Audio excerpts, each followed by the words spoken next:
Hello, ನನ್ನ finance ಪರಿವಾರಕ್ಕೆ ಸುಸ್ವಾಗತ. ಎಲ್ಲರೂ ಚೆನ್ನಾಗಿದ್ದೀರಾ ಅಂತ ಭಾವಿಸ್ತೀನಿ. ನಿಮ್ಮ ಸ್ವಂತ ಚಾನಲ್ ಮನಿ ಮಾಸ್ಟರ್ ನಾಗೇಂದ್ರಗೆ ಹೃತ್ಪೂರ್ವಕ ಸ್ವಾಗತ.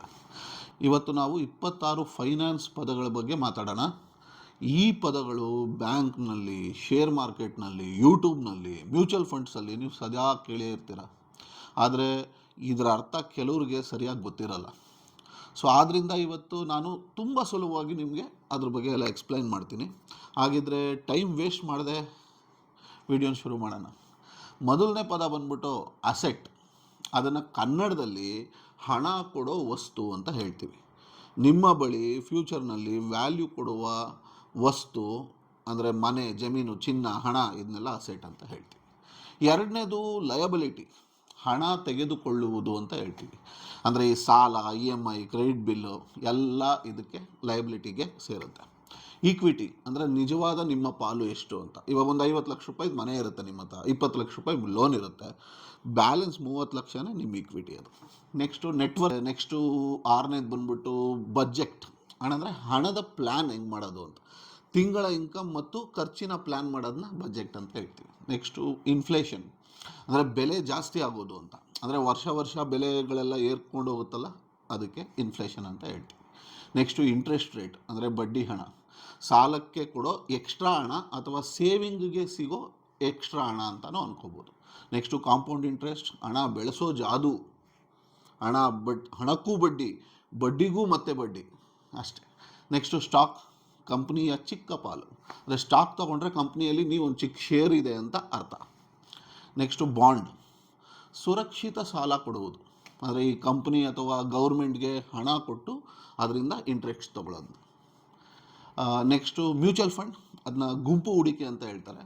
ಬಹಳ ಜನರು ಒಟ್ಟಿಗೆ ಹಣನ ಇನ್ವೆಸ್ಟ್ ಮಾಡೋದು.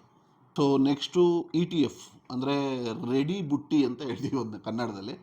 ಒಟ್ಟಿಗೆ ಶೇರ್ಸ್ ಇರುವ ಅಂತ ಒಂದು ಬ್ಯಾಸ್ಕೆಟ್ ಅದು.